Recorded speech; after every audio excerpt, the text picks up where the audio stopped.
नमस्कार। प्रस्तुत है आज का चिंतन। उपलब्धियों का सदुपयोग करना सीखें। प्राप्त करना उतना कठिन नहीं है जितना उपलब्धि का सदुपयोग करना। संपत्ति अनायास या परिस्थितिवश भी मिल सकती है, पर उसका सदुपयोग करने के लिए अत्यंत दूरदर्शी विवेकशीलता और संतुलित बुद्धि की आवश्यकता पड़ेगी। सुयोग्य व्यक्तियों की समीपता तथा सद्भावना प्राप्त कर लेना उतना कठिन नहीं है जितना उस सानिध्य का सदुपयोग करके समुचित लाभ उठा सकना। मनुष्य में बीज रूप से वे समस्त संभावनाएं विद्यमान हैं जो अब तक कहीं भी किसी भी व्यक्ति में देखी पाई गई हैं। प्रयत्न करने पर उन्हें जगाया और बढ़ाया जा सकता है। कोई भी लगनशील मनस्वी व्यक्ति अपने को इच्छित दिशा में सफलता प्राप्त करने की आवश्यक क्षमताएं उत्पन्न कर सकता है और उनका सदुपयोग करके मनचाही सफलता प्राप्त कर सकता है।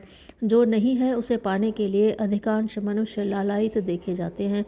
अप्राप्त को पाने के लिए व्याकुल रहने वालों की कमी नहीं, पर ऐसे कोई बिरले ही होते हैं जो आज की अपनी उपलब्धियों और क्षमताओं की गरिमा का मूल्यांकन कर सकें, उनके सदुपयोग की सुव्यवस्थित योजना बना सकें। जो मिला हुआ है वह इतना अधिक है कि उसका सही और संतुलित उपयोग करके प्रगति के पथ पर बहुत दूर तक आगे बढ़ा जा सकता है। अधिक पाने के लिए प्रयत्न करना उचित है, पर इससे भी अधिक आवश्यक यह है कि जो उपलब्ध है उसका श्रेष्ठतम सदुपयोग करने के लिए योजनाबद्ध रूप से आगे बढ़ा जाए।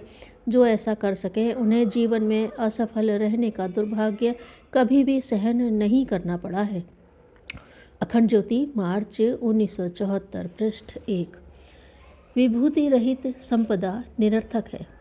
जितना श्रम और मनोयोग संपदा के उपार्जन में लगाया जाता है, उतना ही ध्यान एवं प्रयास सद्गुणों के अभिवर्धन पर केंद्रित किया जाए तो उस आत्म परिष्कार का लाभ असाधारण रूप से उपलब्ध होगा। सद्गुण की सुगंध से अंतःकरण निरंतर सुरभित रहता है। सत्कर्मों में निरत रहने से आत्मसंतोष का ऐसा आनंद छाया रहता है जिसकी तुलना संपत्ति के उन्माद से किसी भी प्रकार नहीं की जा सकती। परिष्कृत स्वभाव के कारण अपने व्यवहार में जो शालीनता उत्पन्न होती है वह संपर्क में आने वालों को प्रभावित किए बिना नहीं रहती।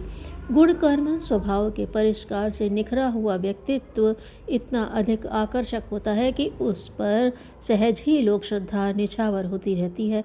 सुविकसित पुष्प पर जिस प्रकार तितली और मधुमक्खियाँ मंडराती हैं, उसी प्रकार दसों दिशाओं में सद्भावना की वर्षा परिष्कृत व्यक्तित्वों के ऊपर अनायास ही अहर्निश होती रहती है। विभूतिवान को संपदाओं से वंचित नहीं रहना पड़ता। कदाचित वे न भी मिलें तो भी उसकी आंतरिक विशेषताएं ही प्रसन्नचित्त रखने के लिए पर्याप्त होती हैं। इसके विपरीत जिन्हें विभूति रहित संपत्ति प्राप्त है वे भीतरी उद्वेगों और बाहरी आक्रमणों से निरंतर संतप्त ही बने रहते हैं। संपदा का लाभ तभी है जब वह विभूतियों के साथ जुड़ी हुई हो। अखंड ज्योति, मई 1974, पृष्ठ 20।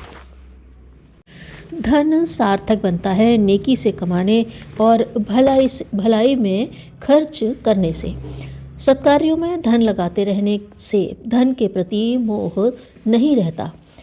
पारिवारिक आसक्ति के बजाय ईश्वर की भक्ति जीवन के उत्तरार्ध को सुखमय बना सकती है।